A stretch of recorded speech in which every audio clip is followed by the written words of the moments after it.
Uh, Hi, everybody. I'm Sean Hale with Nonprofit CFOs. I'm thrilled to be here with Candace from our team, who is a crackerjack auditor among her many other talents.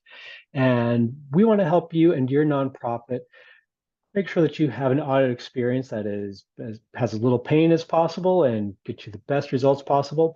And so Candace and I want to make sure that you know about the accounting calendar, because that's one of the things that can help you make it all go much more smoothly. Candace, what is an accounting calendar? Accounting calendar is, think of it as your high level. Here's what we're doing this year, and here are the key important dates. Identifying when we're going to close, when board meetings are that we need to have financial information to, or finance committee meetings, and having just blocking out, okay, these 5 days, 10 days are the accounting close process, but including a lot of the other key deadlines that as accountants we have to pay attention to. Payroll reporting, especially for nonprofits, grant reporting. When you have different grant dates, maybe there are submission deadlines you want to make on an annual basis that are repeated. Having those in your accounting calendar can help everybody know what's coming and be prepared. So is this one of these things? Is this like a literal calendar, like it goes on my paper calendar, my Google or Outlook calendar, or is this like a Word document somewhere that has all the dates and stuff laid out? What might this look like? It could be any of the above. I have often seen a 12-month calendar laid out and it's set for the year. So right now we'd be working on the 2025 calendar, looking ahead and circling the days. And if you don't have a calendar year end and you're going on a fiscal year end, maybe you identify when those close dates are and what you're anticipating when your audit's going to be scheduled, how you're going to have things prepared and laid out for the audit, when vacation time is going to be, when is it okay for folks to take vacation? You don't want your whole staff out between your year-end close and the audit, right? Okay. The accounting calendar is just a way to synchronize everyone, have everyone on sync. You want to distribute it to your board or your finance committee at a high level, at least, to say, here are the activities that we're focused on and the deadlines we're committed to meeting. Okay. And so if I'm hearing you correctly, this is especially going to be focused on things where there's a concrete deadline and sort of bad things happen if we don't finish X by Y date, right? Like we have to get the 1099s out by the last work day of January or bad things happen. We have to get the W-2s out to staff on that Mm-hmm. at that same time or bad things happen. We have to have our 990 done by May 15th or at least have an extension filed because if we fail to do that, bad things happen. Is that kind of Exactly. the idea? Okay. And so Exactly. we might even include things like, or would you include things like making sure that the audit gets scheduled and things like that? Would that be something that maybe it doesn't matter that it's necessarily the first of the month or the second of the month, but would that also go in there for you? I like to include, I'll say, the topics for the finance committee, what the finance committee is working on that month, so that we're prepared for those finance committee meetings and those requests, which would include who are the auditors. If we're selecting new auditors, we want to have those by this date, three potential auditors and are going through our selection process.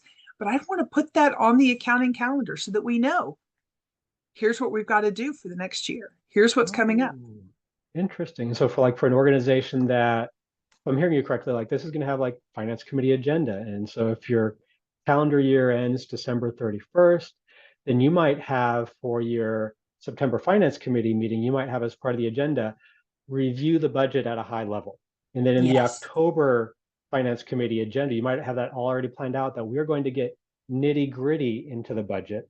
And then for the November finance committee, we're going to have the finance committee is going to give its blessing to the budget.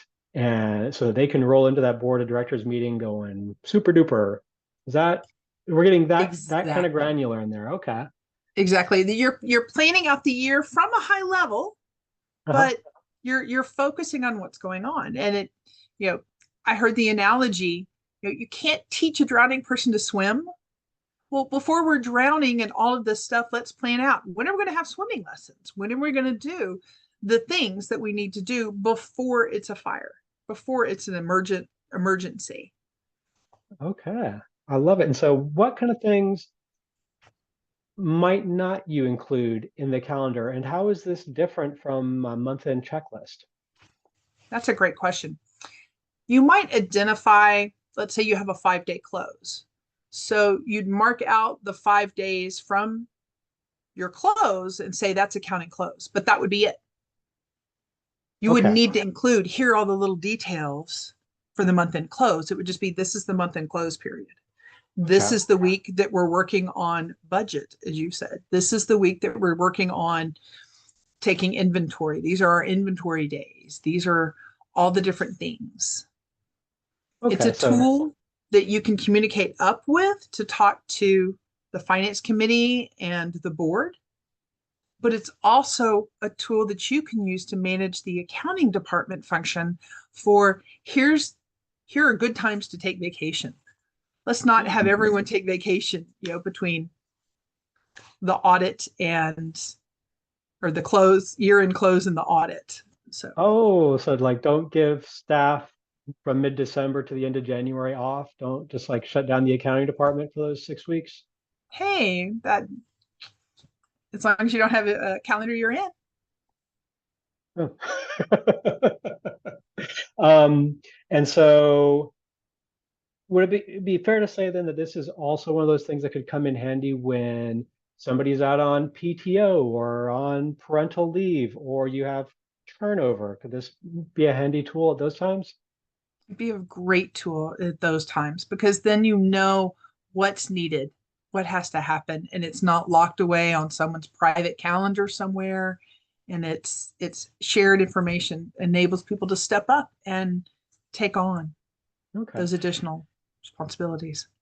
And so I'm hoping you can paint a picture here for that nonprofit leader who just like, this doesn't seem like such a big deal. And like surely we've gotten along this far without this kind of thing. And help us understand, how does this impact the audit and all that stuff if they just, we're just not going to do the accounting calendar. That sounds like just a whole lot of work and we're so busy. What bad things happen if they just don't do it? Then you have multiple auditors come at the same time. You have things that slip through the cracks. You don't get your budgeting necessarily done in time. You haven't gotten the inventory taken when you need to get the inventory taken to match with the accounting. And then you have extra work for not having your inventory match up as in alignment with your year end close. This is just a cascade of bad things that can happen from failing to plan. Okay, and so if I'm hearing you correctly, if the person wants to have evenings and weekends during audit season, they're going to have their accounting calendar squared away and follow it, because otherwise they'll be working a lot of late nights, maybe not get to see much of their family because they're playing catch up because things slipped through the cracks or didn't get done quite right. Exactly. In a worst case scenario, if it continues on perpetually, I don't know about you, but I like to work for people that can give me reasonable expectations. I need you to work this time period. If I'm staff and someone is always coming to me saying, you got to work 80 hours this week, you got to work 80 hours this week, I I may not want to be there much longer. Okay, and so your junior accounting staff may not appreciate having their weekends and evenings taken away from them because their leader didn't help to plan things, and that could contribute to the whole accountant shortage, turnover. It's hard to fill these vacancies issue that so many nonprofits are dealing with these days. Exactly. What is it? Failure to plan on your part does not constitute an emergency on mine. Yeah, yeah, and so many accountants these days really are walking.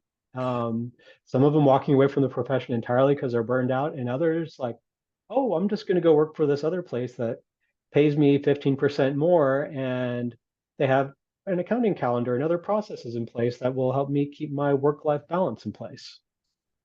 Exactly. Okay, so it goes beyond just having that squeaky clean audit. Nice. What else should a nonprofit leader know, especially if not just the finance leaders, but the executive directors and everybody else? What else should they know about the accounting calendar and its utility? It is one of the key management tools.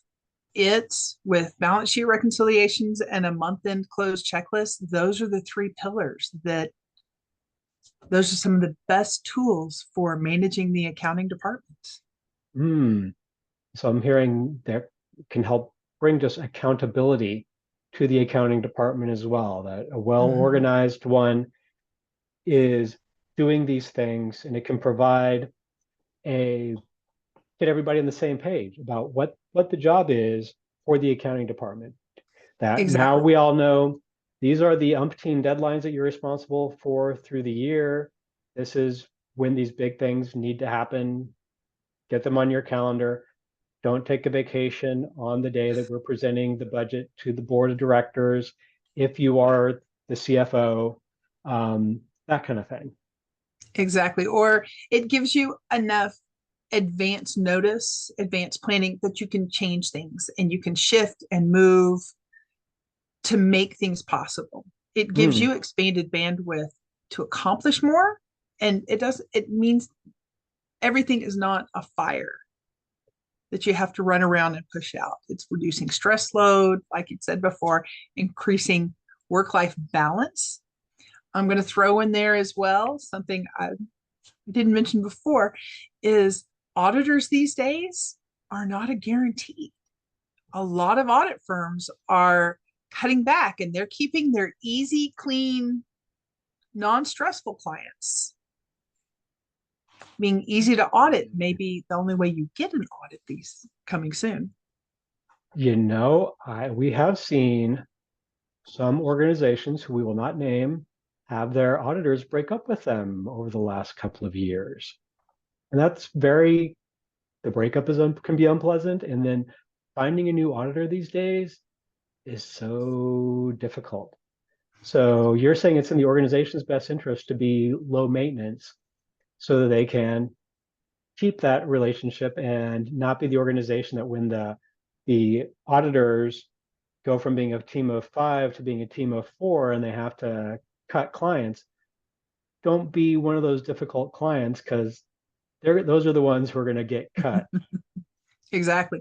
And then those organizations can end up scrambling. Um, And, you, and then having to pay more for the audits. mhm. Yeah, it can be a cascade, right? And even if it's a good and I've seen this even with organizations where good people, good organizations, but they had a couple of unfortunate accidents, which threw a monkey wrench into a lot of their accounting. And the team that came in afterwards just had a gigantic hill decline. And part of that was the whole auditors got tired of it because of the previous crew that had been doing the accounting. But it was the folks who came in afterwards that got to pay the bill, unfortunately, with nights and weekends, which just makes it a whole lot harder for that organization and it distracts them from their mission. Exactly. Yeah. All right. Well, Candace, thank you very much for sharing all of your years of audit experience and wisdom. And hopefully, our nonprofit friends can make the most of this and get a smoother audit and hang on to their beloved auditor for many years to come. Thank you. Bye Great. bye, folks.